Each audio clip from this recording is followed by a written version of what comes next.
to celebrate World Autism Awareness Day and to recognize the important leadership and dedication of California to this effort and to the people who have made it happen. The astounding increase in the diagnoses of children with autism means that virtually everyone in California knows a family member, friend, or coworker or neighbor struggling with the challenges surrounding autism and its related problems. You know the numbers. 1 in every 150 children is now diagnosed with autism, the fastest growing serious developmental disability in the state and in the country. And this morning there was a story out linking preemies, premature baby births, to high incidence of autism. 1.8 million autism cases in the U.S., with a new case diagnosed every 20 minutes. A 634% increase in the number of Californians with autism between 1998 and 2002. One friend of mine described autism as a neutron bomb that leaves homes and structures intact, but ravages children, families, communities, and with devastating losses of function, speech, and social interaction.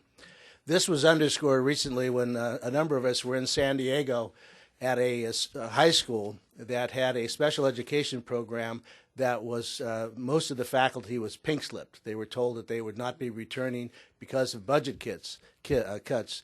3 of those teachers were teaching autistic children one-on-one.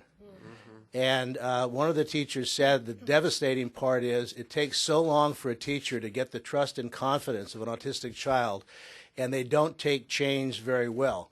Not that any of us do. They don't in particular. So we're seeing it now, even the strides that we have made, the fact that we have one-on-one educational service to an autistic child is marvelous. But they're being, it's one of the problems with a 10% across the board budget cut, that an autistic child is treated just like everybody else. Dr. Lou Vismara is here, and Dr.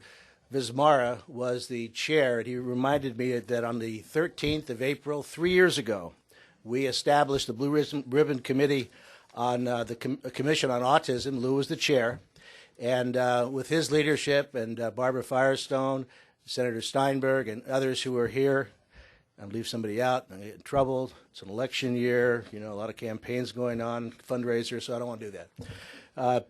This group was resolute in going around the state and listening to people, holding hearings, task force work groups, town hall meetings throughout the state. And the commission submitted its findings to the legislature and to the governor on what was needed and what was suggested. The commission's work has received great support and provided policy background for a series of autism-related bills that are going to be talked about this morning. I have one that just modestly requests, or requires, that's right, we changed the request to require, healthcare plans to provide appropriate and equitable coverage for autistic victims. And we years ago did the same thing with mental health disease, equal treatment of mental health and regular medical problems. And this specifies more clearly, because autism at the time, even at the time we passed that legislation 8 years ago, wasn't known as the fearsome malady that it is, we know it as today. I want to thank everybody who's been here, who's worked hard. I've been asked, how can you do this? How can you submit bills like this, even as critical as they are necessary, at a time when we have this massive budget problem? It comes right back to what kind of a state do we want to live in? Do we want to just afford the only, we're going to only spend so much money regardless of the problems?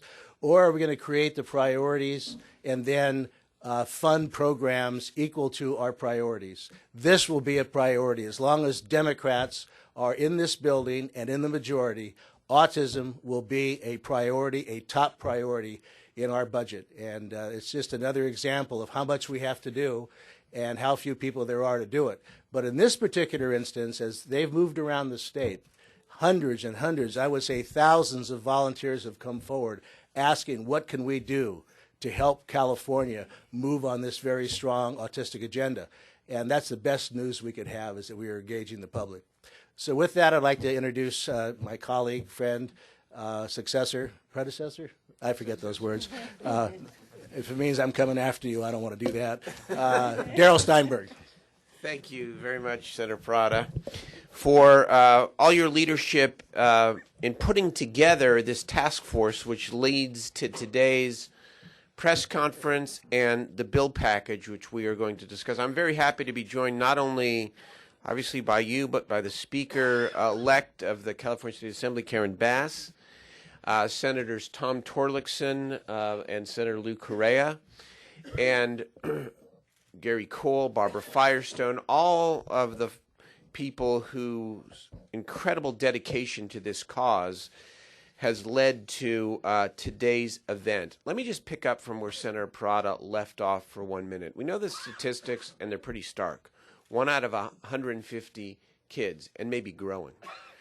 There's incredible need out there. Senator Prada mentioned that a few years ago, the legislature proudly passed the parity bill for mental health.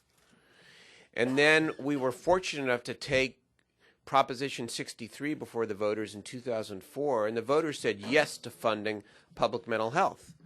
The public said to us, we want you to focus on the mind.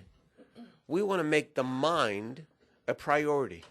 The next step in this cause and in this movement is making sure that autism and autism spectrum disorders are a top-tier public health priority in the state of California. And this bill package begins to take us down that very, very important path. Senator Prada mentioned the budget a moment ago. It's the old adage, you pay now or you pay later. We either invest in early identification of children, and I'm proud to carry that bill in this package. We either invest in the right kinds of comprehensive services for kids at a young age, or we as a society and the children and the families affected by autism are going to pay the price, a much steeper price, down the road. Very happy to have been asked to chair this commission. Again, this is just a beginning. Let me now turn it over to the Speaker-elect, Karen Bass. We'll hear from the other elected officials, Senator Torlakson, Senator Correa, and then we'll hear from Barbara Firestone, Gary Cole. Go ahead. Thank you very much. First of all, I really want to applaud the leadership from Senator Parada and Senator Steinberg on this issue and on many other issues that relate to children. Many of you may or may not know, for my years in the legislature, I've been very interested in the issue of foster care. And when Senator Parada talked about how this disorder, how autism breaks up families, you can only imagine the children who come from families that break up and wind up in foster care, or for those kids who are in foster care with autism and the difficulties that that creates. For a number of years, I worked at Children's Hospital in the newborn intensive care unit. And so I saw the children when they were born, and they're followed for many years, and you see several years down the line when they're diagnosed with autism. And so, as Senator Steinberg said, it's really important that we invest now. Because of what science has discovered over the last few years, autism can be diagnosed in its very early stages in infants, and intervention can begin early, and those children can be functioning members of our society. And so it's so important that we invest in early prevention and intervention. I am proud to stand here and introduce Assembly Bill 2303, which will allow teachers with a certain special education credential to teach children with autism. Special education laws were initially enacted to mandate that all children with disabilities receive a free, appropriate public education. During the subsequent times since 1975, and there's been a dramatic increase, technologies have improved public schools' diagnosis and their ability to educate students with a wide spectrum of autism. Non-public schools have also seen a dramatic rise in the number of students placed in non-public schools with a wide spectrum of autism disorders, ranging from those with mild to severe needs. It's evident that the need to address the educational issues of these students will continue to increase. And so our goal as legislators is to make sure that these children do not fall through the cracks. So again, I am pleased to stand here with my colleagues introducing this package of legislation and seeing this as not just a one-term commitment, but a long-term issue that we will stay committed to. Thank you very much. Senator Torlakson. Thank you again. And we've come a long way in 3 years since Senator Prada's historic leadership in getting the commission going and getting these hearings going around California. And our understanding has increased and our knowledge of how to work with the families that are struggling, the challenges. So we stand here with those young people and their parents who are meeting these challenges day in and day out. An individual, my district director, Craig Cheslog's son, Eric, has an autism disorder and has been working through that challenge. And as I met with Craig and 10 other parents who have gone through all the challenges from the time when they discovered differences and tried to get diagnosis, and sometimes were blocked from getting diagnosis, going through the whole medical system, the whole legal system, very challenging. So we stand with those individuals, and we stand with an action plan here today. One of the bills that is, I think, important in the package is to just look at the tender point, the critical point of transition between the care and diagnosis and ability through the regional centers, the handoff at age 3.5 to the schools of California. And many young people and their families drop through the cracks at that point. There's not a smooth transition. So 1475 is a bill I have that would address that issue, looking at the best practices where the regional centers who have developed plans with parents and with that young person would have a smooth handoff to the school district, again at a tender point where you have the greatest possibilities for successful intervention, for successful placement of that young person in school and on a pathway to a functional existence with everyone else in the classroom and beyond. So we've come a long way. We have a long way to go.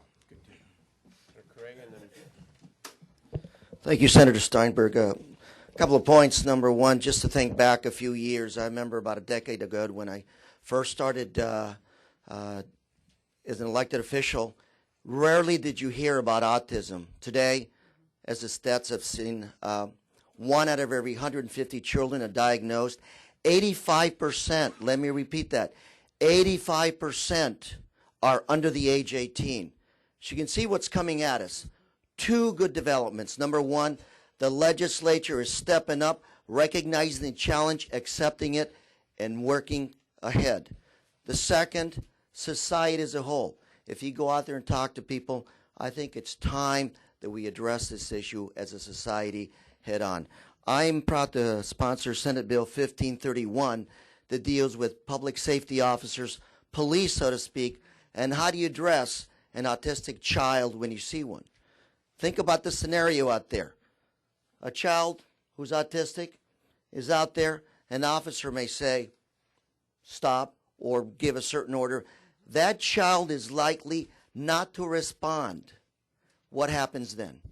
My bill addresses this issue, or I should say, begins to address this issue. Thank you very much. there are a lot of people who have been working on this issue for many, many years, long before even the legislature now began paying attention. And I want to introduce Barbara Firestone, who is the vice chair of the Blue Ribbon Commission set up by Senator Parada, who's been a champion for many, many years to talk about the commission's work. It's really a privilege to join this press conference this morning and to be able to deliver on behalf of the Commission a new message of hope. The message that autism and hope are no longer mutually exclusive terms. And in California, we've embraced the issues related to the rising numbers of children being identified with autism to create this hope agenda. And it really has been and continues to be a wonderful synergistic collaboration of so many people who play important roles in creating this agenda of hope. I'd like to begin by thanking Senator Parada for his vision with the support of Speaker Nunez in establishing this commission. Thank you so much, Senator Parada. And to your staff, Erin Nimala, Diane Cummings, Andrew Nemar, thank you so, so much. Senator Steinberg, our chair, extraordinary leadership to this commission, long-standing history of commitment to children with special needs, and his staff, who has been so wonderful, Maisha Jackson, Jim Evans, just really terrific, really understands why this is so important and why we need to push it forward. And then Dr. Lou Vismara, you've heard him mentioned before, so fundamentally important and instrumental in this movement to create a new agenda for change, policy consultant to Senator Parada and parent.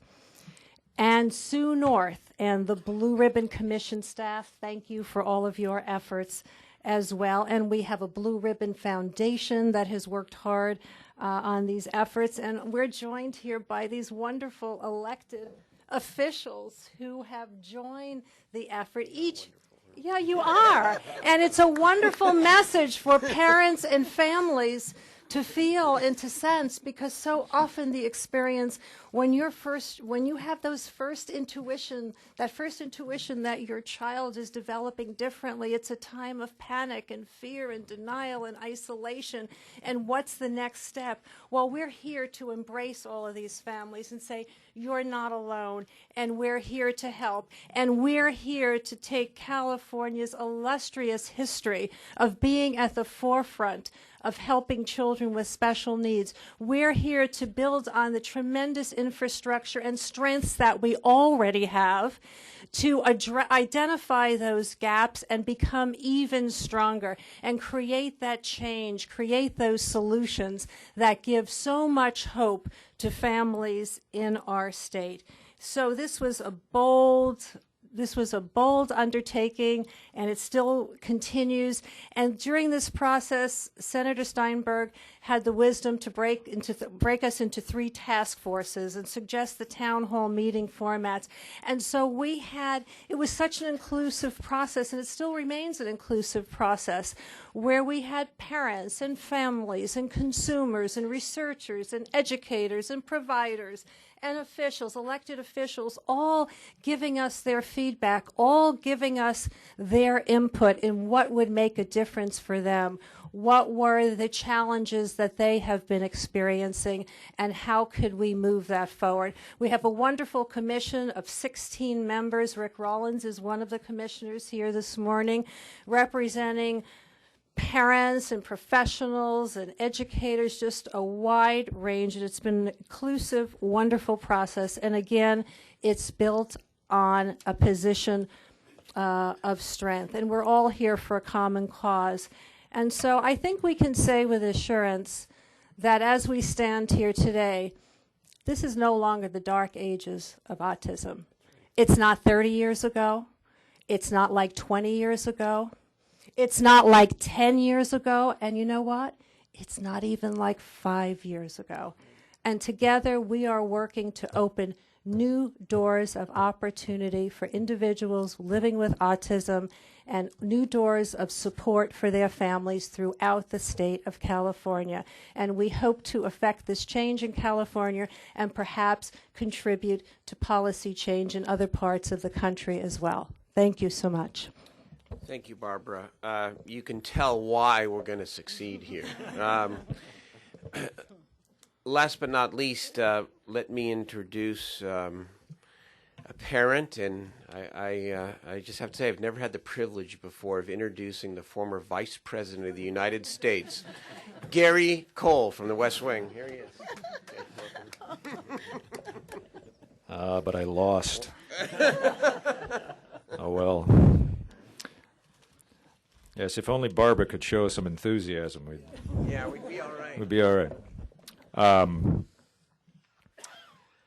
Back in 1995, my 2-year-old daughter was diagnosed with autism spectrum disorder. Now, at that time, there wasn't a whole lot of information on autism compared to what you see today, and that was, a little over 10 years ago. And when you don't have enough information, sometimes fear can get the best of people. So as a parent of a child with autism spectrum disorder, I am thrilled with the autism legislative package because it addresses so many of the issues that our family went through when we first got our diagnosis. Things that are real critical that come to my mind are addressing early identification and intervention, expanding credentials that would qualify teachers to educate students with autism spectrum disorder, and providing appropriate insurance and improving community awareness. We were very fortunate, but it took a lot of effort, and it took a lot of educating on our own to teachers, other parents, other children, and I have to say with the information, they all rose to the occasion and made a difference in our lives and our daughter's life as well. So families need help, and when you have a child with autism, it can affect your life in ways that you're unable to foresee sometimes. And even when you clear a hurdle, another one can pop up just as quickly. And I'm very hopeful that these proposals can help these families deal with that kind of uncertainty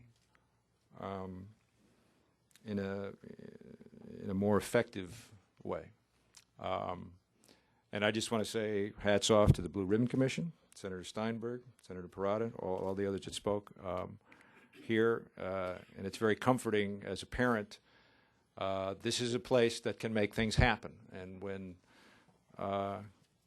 you got people standing on your side, you know that it works. So thanks again. Thank you very much.